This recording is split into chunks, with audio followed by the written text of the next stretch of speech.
Look at it. Flat against the soil, stems radiating outward like spokes, leaves thick and rubbery and faintly glossy. The kind of green that looks almost artificial in direct sun.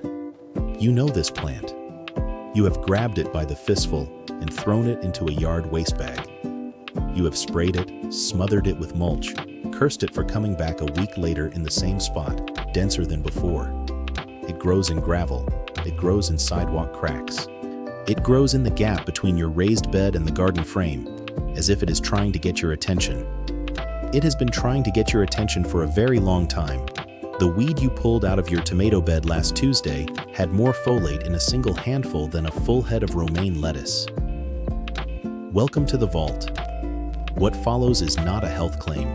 It is a documented timeline. And timelines, it turns out, are the most unsettling things in the world. The plant is purslane, Folate oleracea. And before we go anywhere near the institutions, the patents, or the herbicide labels, we need to spend 60 seconds in your life specifically, because this is not abstract, and the cost of not knowing this is not theoretical. The average American household spends over $900 a year on dietary supplements, according to Nielsen consumer data. Folate, vitamin B9, is consistently among the top 5 purchased, driven by prenatal guidance, cardiovascular recommendations, and cognitive health. The NHS in the United Kingdom lists folate deficiency as one of the most common nutritional gaps in adults under 50. Folate supports neural tube development, regulates homocysteine levels linked to heart disease, and plays a documented role in DNA repair mechanisms. If you are pregnant, were recently pregnant, or are supporting someone who is, the folate conversation is not academic. It is a prescription. It is a cost.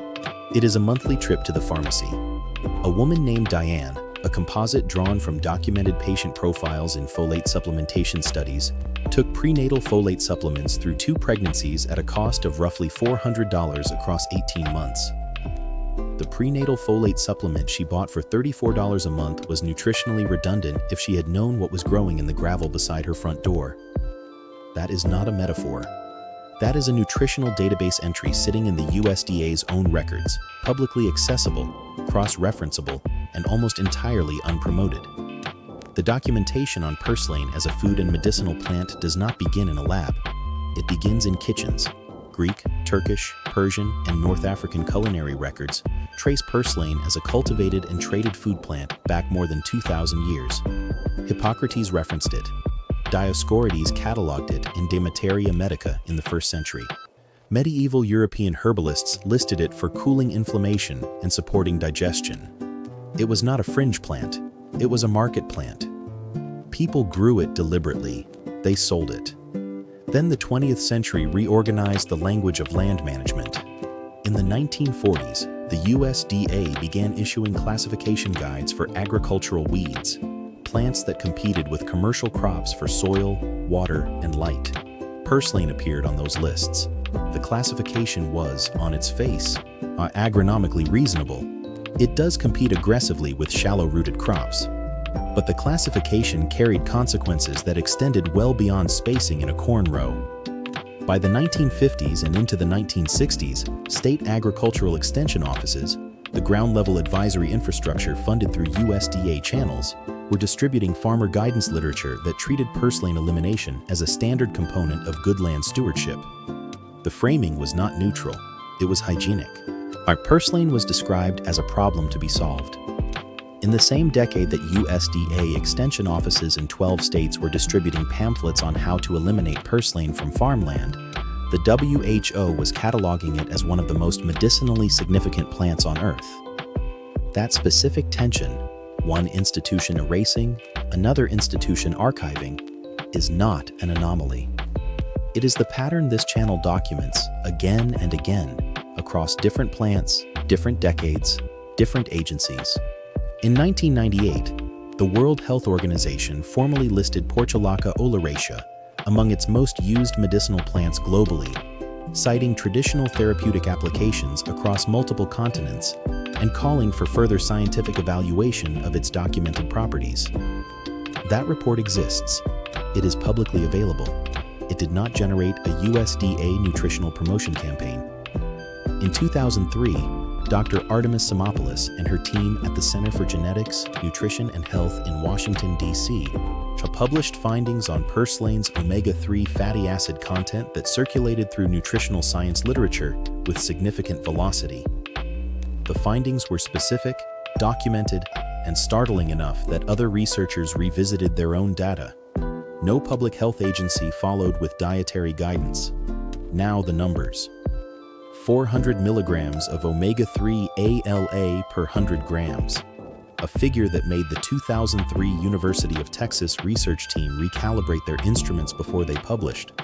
According to notes in Simopoulos' subsequent review paper in the Asia-Pacific Journal of Clinical Nutrition, that is the highest omega-3 concentration ever recorded in a leafy green plant. Not competitive with leafy greens. The highest ever measured. Purslane also delivers folate at concentrations that exceed romaine lettuce, kale, and spinach on a gram-for-gram basis in the USDA National Nutrient Database. The government's own figures, not a supplement company's marketing sheet. 100 grams of raw purslane provides approximately 38 micrograms of folate. The same weight of raw romaine delivers 29.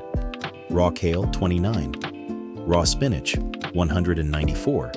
Spinach is the outlier, the benchmark everyone cites. But purslane exceeds every other common leafy green on that list, and it is growing without irrigation, without fertilizer, without a seed catalog, and without anyone's permission. Melatonin content in purslane has been documented in the Journal of Pineal Research. The plant synthesizes melatonin at concentrations relevant to human sleep regulation, a finding that has not, to date, produced a single mass-market sleep supplement sourced from a plant that volunteers itself in disturbed soil worldwide. E-betalins, the same class of pigment antioxidant found in beetroot and celebrated in the functional food market at premium price points, are present in purslane stems at concentrations documented in the journal Food Chemistry, with demonstrated anti-inflammatory activity in cellular assay models. Potassium, 494 milligrams per 100 grams. Magnesium, 68 milligrams. The biological mechanisms behind these numbers are documented. The leap from mechanism to clinical outcome in humans requires trial data that, in most cases, has not been funded. That absence of funding is itself a data point. The herbicide industry's relationship with purslane is not complicated. It is financial. The global herbicide market was valued at over $31 billion annually as of the most recent publicly reported industry figures. Broadleaf herbicide products, the category that targets purslane specifically, and listed by name on product labels, represent a substantial segment of that market. Every spring, homeowners, farmers, and municipal grounds crews purchase products whose stated purpose includes the elimination of a plant the WHO lists as globally significant and the USDA's own database confirms as nutritionally exceptional. The documented lobbying presence of agricultural chemical companies within USDA advisory and rulemaking processes is a matter of public record and available through filed lobbying disclosures under the Lobbying Disclosure Act. Those records do not allege conspiracy. They describe access. They describe the routine presence of industry representatives in the rooms where dietary guidance frameworks and agricultural classification standards are discussed and revised. The synthetic folic acid supplement market is separately valued in the billions globally. These are not connected industries in any conspiratorial sense, and they are parallel industries with a shared interest in the continued cultural invisibility of a plant that is free, self-propagating, and nutritionally competitive with their combined product lines. So here is the question, not accusatory, genuinely curious, that the documented timeline raises. If a single weed addresses the specific deficiencies that drive two separate multi-billion-dollar supplement categories, which industry has the clearest financial reason to ensure it never appears on a nutritional guidance poster? Here is what you can actually do, starting today. First, identification. Because there is one look-alike that matters. Purslane has thick, succulent, paddle-shaped leaves, smooth and slightly waxy, on reddish stems that lie flat or spread low to the ground. It has no milky sap. That last point is the critical distinction. And spurge, euphorbia, is a common co-occurring weed that can superficially resemble purslane at a glance, but when you break a spurge stem, it bleeds white. Purslane stems are clean. Break a stem and check before you harvest anything. If it bleeds white, it is not purslane, and it is not for eating. This is the point in the script where the standard disclaimer belongs, and here it is embedded where it should be. Nothing in this video constitutes medical or nutritional advice. Purslane identified in the wild should be harvested only from ground.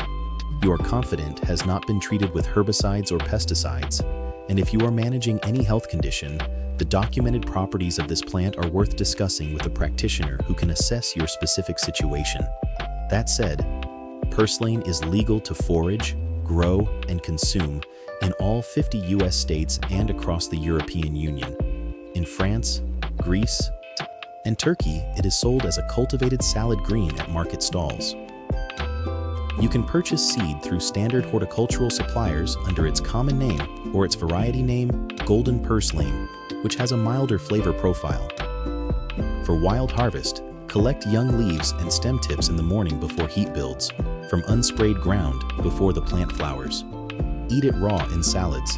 The texture is slightly succulent, the flavor mildly lemony and clean. Sauté it briefly in olive oil with garlic.